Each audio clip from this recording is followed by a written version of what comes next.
My poor children. They're never going to get smartphones or social media. Maybe when they're like 17.87 years old, my husband and I will give them like smartphones and social media. But until then, nah, hard pass. And the reason for that is I just hear so many horror stories of online predators coming after our kids. And so I want you all to be equipped to know how to have conversations about online predators with your kids. So the first thing is you have to find the balance between scaring the bejeebers out of them and having them understand the severity of online predators and the reality of online predators. So you have to find that nice balance. For instance, when I talk with clients, I share stories of how I had one client who they were attacked. They were a victim of an online predator. This online predator, got them to send them inappropriate pictures, and then once they sent the inappropriate pictures, then the online predator like upped their game and then was like, okay, well, now you have to send me these videos doing these things or else. And then the online predator essentially blackmailed them into doing these videos or like having these FaceTimes, and it was so inappropriate. It traumatized my client, and it took a while for that client to work through that, and then it continued to impact their relationships and like their feelings of safety, those kind of things.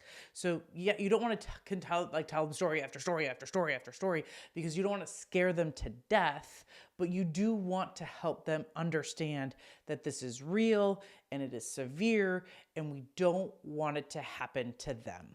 So, and the biggest issue is if most of the time you're talking to preteens and tweens and teens, is that they experience what's called the personal fable, where they think they are invincible. And oh, that happens to those people over there. It would never happen to me. Personal fable. It is real.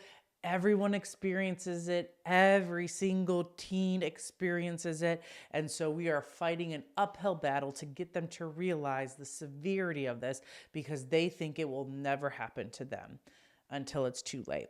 So what I want you to do, so once you strike that balance and figure out, okay, how are you going to broach the subject? How are you going to talk about what's like one story that you can talk about that's not going to be too like, oh my God, I need to like never leave my house. We don't want that. Believe me, we don't want that. But we do want them to have a sense of urgency and reality to it. So we want to teach them what to do. We don't want to be, no, my kids will eventually get smartphones and social media, but it's not going to be till they're a little bit older, because we're probably going to follow Dr. John Hyatt's guidelines and recommendations of no smartphones until they're 14 or high school, and no social media until they're 16. That's probably the guidelines, unless new research comes out before they turn those ages. Those are probably going to be the ages. And even then, we're going to teach our children what to do to protect them against online predators. So, first name only.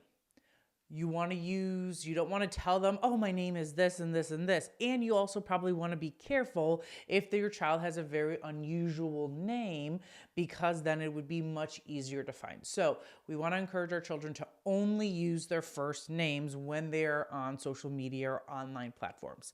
Number 2, we want them to use broad locations. We don't want them to say, I live in Ada, Ohio. That's like a population of 1,000 people. Come on now. We want it much broader. We live in the Toledo metropolitan area. We live in West Virginia. We live in Kentucky. States or regions. That's how big we want to do it. And then we also want to be very careful of when they're posting videos or reels, that especially for Instagram, that's when I see it the most. It tells you exactly where the person's at. Turn that off. You don't want them to have it, because you don't want people to know where your kids are at.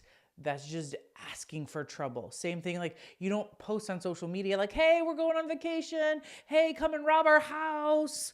No, you don't do it. You post pictures afterwards, but you don't tell people that you're on vacation and that your house is just open to, theft and burglary. Cautious, again, cautious with photos and videos. You want to make sure that you're not giving them tips to where their location is. You don't want to be wearing your high school's, thing where they can just search where you are and now they know where your child goes to school. Or like pictures of your address. You don't want your address anywhere. So like, and even your house, you probably want like side views so that they don't see the whole thing. We don't want to give them all of these little tips so that they can push it all together and figure out where we live. No. And then we want to have basic relationships, like the development.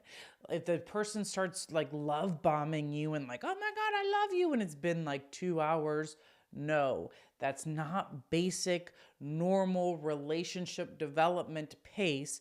We want to slow these things down. And then the last thing is, if the person that they are talking to online is requesting anything that's like cringe or sketch, we want them to come to us, because then we want them to trust us enough to say, okay, no, we can help you solve this problem.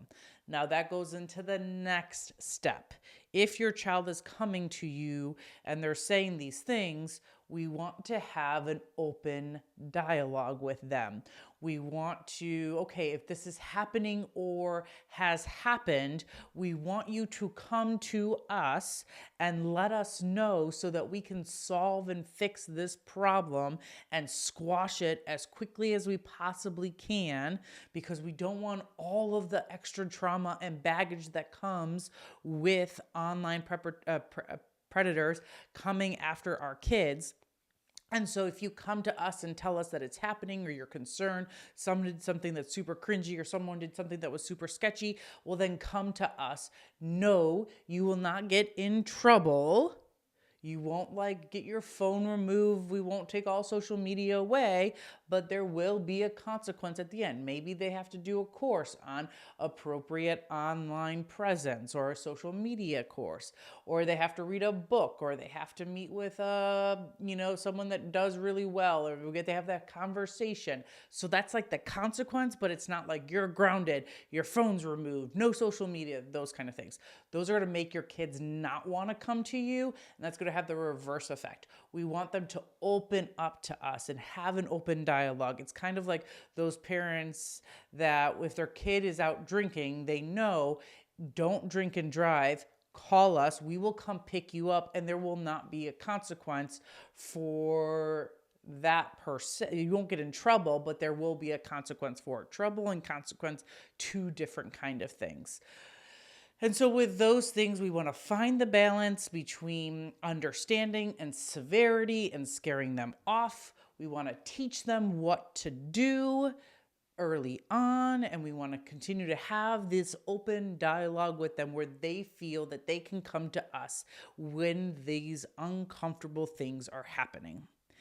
And when it comes to being online, parents, we have to be mama bears. We have to be daddy bears, because there are online predators out there.